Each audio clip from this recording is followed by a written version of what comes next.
Reggie here, and I want to welcome you to another one of my videos. In this video, we are going to take a look at some must-have comics associated with the X-Men, but specifically villains, X-Men villains. The challenge that I gave myself was to identify villains that gave the entire X-Men team a challenge. Not just individual X-Men, but collectively the X-Men team. And my hope is that I've assembled a nice assortment of books here that represent the rogues gallery for the X-Men. But certainly, if I miss something, I want to encourage you to comment down below and let me know which villain I may have missed. I have a couple of books here, including some honorable mentions that we are going to look at in just a moment. But before I do so, I want to encourage you to head over to regiecollects.com. If you have not yet picked up a copy of Isolation issue number 2, I want to encourage you to do so now. We are about to start shipping relatively soon, so you do not want to miss out on reading this latest installment. With that said, let's get to the list. So let's take a look at a couple of X-Men books that I consider to be must-have books. And we're going to start off with this one right here. This is the only raw copy book that I have in this video, but I actually have several copies of it. This is X-Men issue 191. And for those that do not know, this is the first appearance of Nimrod. And it isn't really in this issue that we get to see what Nimrod is all about. It's actually several issues from this one where we get to see him give the entire X-Men team a run for their money while simultaneously putting the smackdown on Juggernaut. Again, Nimrod is a bad villain. There is no doubt about that, that has the ability to challenge every single member of the X-Men team. And that's why, in my opinion, he is a quintessential villain for the X-Men. This next book is a really cool book here. This is a 9.8 copy that I have of Uncanny X-Men issue 221. And this is the first appearance of Mr. Sinister, another quintessential X-Men villain in my opinion. Mr. Sinister is not known for his physical strength, but we actually see him in this issue literally choke Sabretooth into almost unconsciousness. I did not know Mr. Sinister possessed that type of strength. I know him mostly as a genius, as someone that is cunning, that is planning and manipulating things behind the scenes, not necessarily one that is known for physical strength. But we get a look at it in this issue of Uncanny X-Men, specifically 221.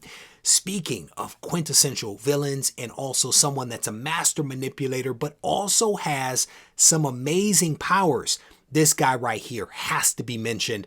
This is X-Factor issue number 6, the first appearance of Apocalypse.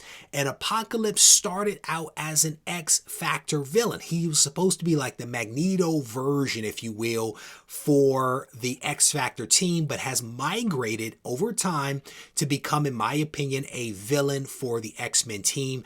He is one of the first mutants, and this guy is definitely OP. As Comics Explained says, he is overpowered. There is no doubt about it. He can change his physical strength. He has all types of powers that, again, allow him to square up one against several when it comes to the X-Men. He tends to get a lot of his work done behind the scenes using his, 4 horsemen of Apocalypse. But if push comes to shove and he needs to roll up his sleeves and get dirty, Apocalypse is definitely that guy. This next book might surprise some people. There are going to be some people that may not agree with this, but I will stand by my decision to put this book and technically these villains on the list. This is X-Men issue number 14, the first appearance of the Sentinels. And if you are a fan of the X-Men animated cartoon,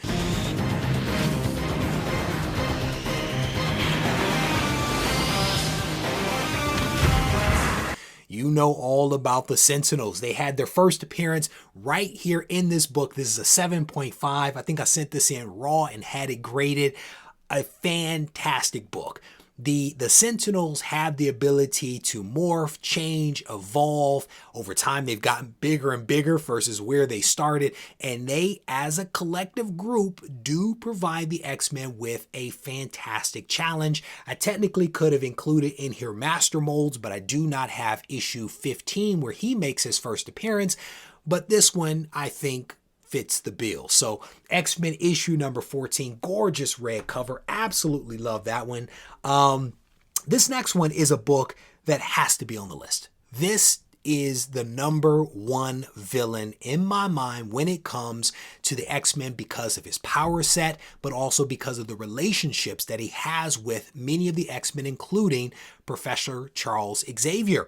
This is X-Men issue number 1, the first appearance of Magneto. And again, no list would be complete if I did not include a little bit of Magneto in there. So there you go. Those are essentially the main villains that I have identified as must-have villains for the X-Men. But I have a couple of honorable mentions here as well. And I've actually already mentioned both of them, but I will show you their books. And again, as a reminder, if there's somebody I missed that you think should have been on the list, comment down below and let me know which villain or villains I may have missed. This one right here, another red cover that I think is amazing. This is X-Men issue number 12, the first appearance of K. Marco, aka Juggernaut, aka the stepbrother of Professor X. This is not necessarily a good read, I will tell you that. This is not necessarily a very fantastic read, and I can see why the X-Men were in reprints very early on, because this was not a good book to read, but it is an awesome piece of history. I did not include Juggernaut on the main list, again, because Nimrod, somebody that made the list, was able to subdue him relatively easily, to be honest with you. And that's why he could not be on the main list, and that's why this next character is also not on the main list, but has to be mentioned as a honorable mention.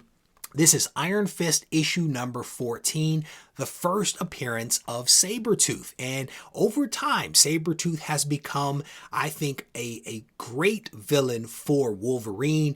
Not so much for the X-Men as a team, but again, he was subdued by Mr. Sinister, a true villain for the X-Men, but I wanted to make sure that I made mention of him as well. So there you have it. That is essentially my list of must-have X-Men villain books. I hope that you enjoyed this video, and if you did, I want to encourage you to go ahead and hit the thumbs up button. If you haven't subscribed to the channel, I want to invite you to do that. And do not forget to head over to regiecollects.com and pick up a copy of Isolation issue number 2. If you need to reach out to me, feel free to do so on Instagram at Regie Collects. Take care.